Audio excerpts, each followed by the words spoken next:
आज के ज़माने में चार स्टेप्स हैं जिसके थ्रू आप अपना कोई सा भी बिजनेस ऑनलाइन हो ऑफलाइन हो वो खड़े कर सकते हैं। और वो चार स्टेप्स किस तरीके से फॉलो होंगे इसके ऊपर आज थोड़ी सी बात कर लेते हैं।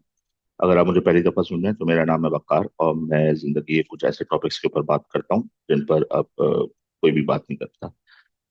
पहला हमारा मुद्दा जो है सीधी सीधा ये है कि आपने प्रॉब्लम या डिमांड को आइडेंटिफाई करना है।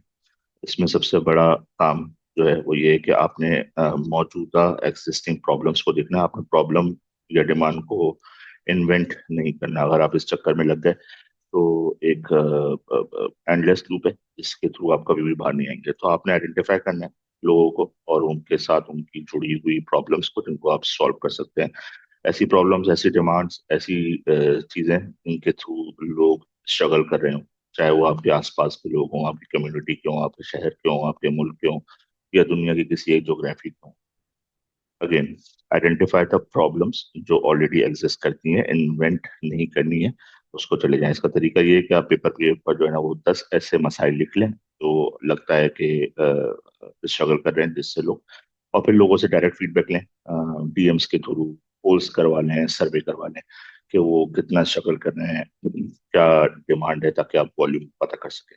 दूसरा स्टेप, आप अपनी ऑफर को क्रिएट करेंगे। दूसरे स्टेप के अंदर ऑफर क्या होती है, वो पैकेज है जिसके थ्रू आप अपनी प्रोडक्ट या सर्विस देते हैं as as part of solution. इस ऑफर को जितना सिंपल हो, जितना क्लियर हो और जितना इजी टू अंडरस्टैंड हो उतना ही बनाइएगा। मिनिमम वायबल प्रोडक्ट का एक कॉन्सेप्ट है जिसकी मैं तकरीबन हर वीडियो के अंदर बात करता हूँ।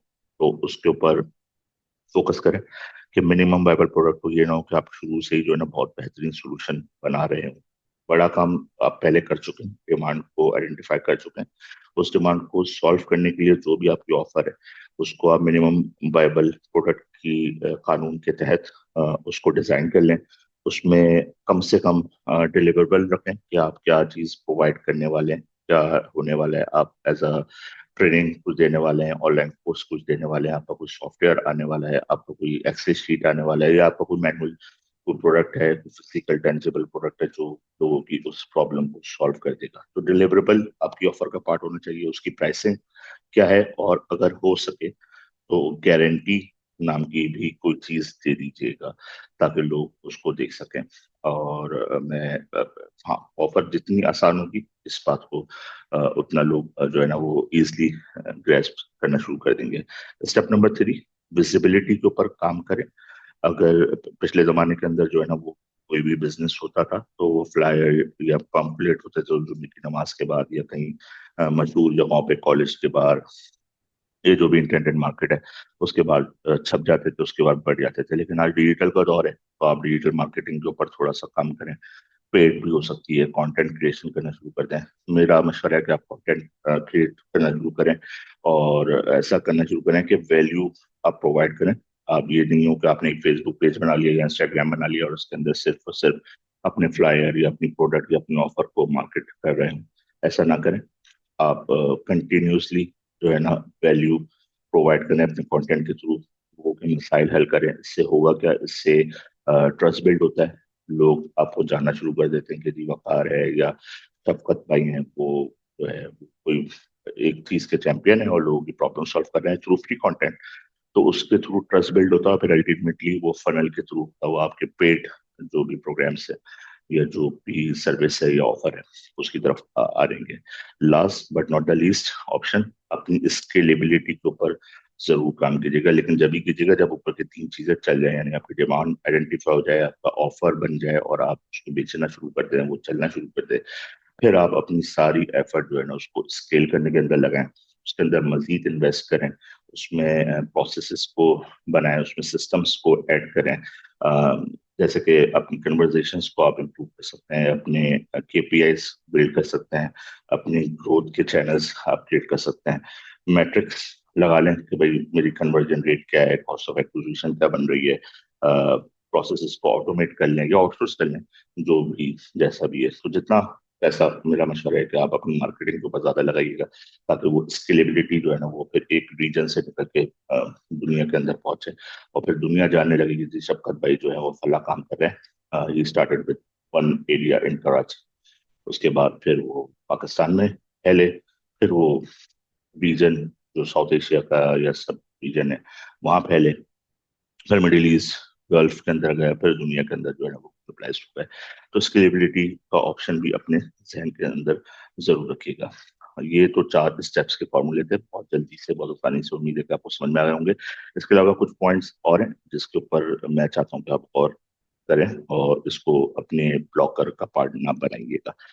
जब भी स्टार्ट करें तो start do not start with कि मैं शुरू में ही $10,000 पर मंथ जो है पैसा बनाना शुरू करूंगा। Start with small minimum viable product, हमेशा याद रखिएगा। वैलिडेट करें छोटी चीज को, और फिर ऐसा ऐसा स्केल करना शुरू करें। तो पहली सेल होती है तो फिर दूसरी सेल आराम से हो जाती है, तीसरी भी हो जाती है, चौथी भी हो जाती है। तो पहली सेल जो है वो बहुत मुश्किल होती है। तो स्टार्ट विथ स्मॉल, शुरू में ही मत सोचिएगा ये कोई शॉर्ट जो है ना शॉर्टकट नहीं जिसके थ्रू आपको मिलियनर जो है ना रात भर बन जाएंगे। दूसरी चीज कि ओवर कॉम्प्लिकेट मत कीजिएगा चीजों को, सिंपल रखिएगा। सीधा सीधा रूल है कि डिमांड है, उस डिमांड के अगेंस्ट में आपकी सोल्यूशन क्या है। उल्टा मत कीजिएगा कि आपकी स्किल्स ये हैं, आपके टैलेंट ये है, आपका एक्सपीरियंस ये है, तो मैं ये पढ़ाऊंगा तो डिमांड ऑटोमेटिकली क्रिएट हो जाएगी। ये बेवकूफी है, ये पहले हो जाता था, अब नहीं होता। डिमांड देखते हुए आप तय करें कि आप क्या सोल्यूशन प्रोवाइड कर सकते हैं। और अगर कोई ऐसी डिमांड नहीं मिल रही है जिसके थ्रू आप सोल्यूशन प्रोवाइड कर सकते हैं, क्योंकि डिमांड्स जो हैं प्रॉब्लम्स जो हैं, और अगर आप नहीं कर सकते तो please skill your self, skill up your self. पर थोड़ा टाइम लगाएं, कोई स्किल्स लें और फिर उस मसले को हल करें, ताकि आप गलत फ्लो के अंदर ना चले जाएं। तीसरी चीज, कंसिस्टेंसी मैटर करती है। वजह ये कि आप बड़ा लॉन्च करें तो आप आइट्रेशन के अंदर अपनी कंसिस्टेंसी को जरूर रखिएगा, इस्तकामत को जो है वो जरूर रखिएगा। अल्लाह से मांगे कि आप छोटे छोटे छोटे छोटे ना एक ही प्रॉब्लम को 10,000 लोगों के लिए सॉल्व करें, तो automatically your personal brand, your sale, everything will be scalable, जो है वो आराम से हो जाएगी। लास्ट में बिल्कुल अगेन रिपीट करना चाहूंगा, जो भी आपकी ऑफर है, प्राइसिंग हो, फीचर्स हो, या जो भी बेनिफिट्स आप दे रहे हो, वो क्रूशियल होती है, उसको बिल्कुल तमीज से इंसानों की तरह बनाइएगा। कोई इसमें ज्यादती मत कीजिएगा।